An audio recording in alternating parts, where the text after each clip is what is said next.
গভীর রাতে গ্রামের শেষ প্রান্তে ছিল একটি পুরনো বাড়ি। সবাই তাকে কালো বাড়ি বলতো।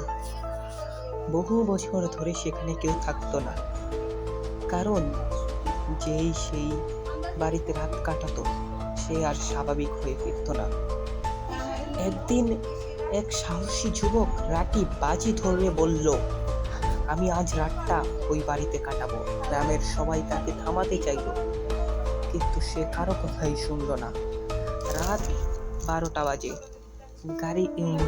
রাকিব হাতে টর্চ নিয়ে কালো বাড়িতে ঢুকলো এবং দরজা খুলতেই শব্দ হলো খড় খড় খড়।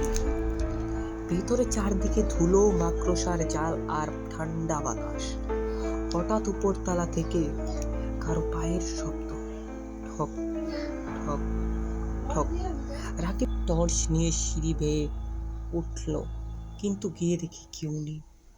ঠিক তখনই পিছন থেকে একটা ফিসফিস শব্দ, রাকিব, তুমি এসেছো?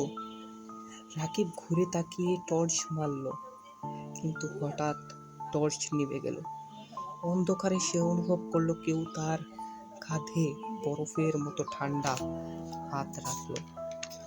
সে ভয়ে চিৎকার করে নিচে দৌড় দিল।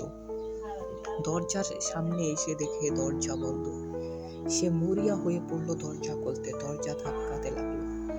হঠাৎ পিছন থেকে আবার সেই ফিসফিস শব্দ, আমাকে রেখে চলে যাবে?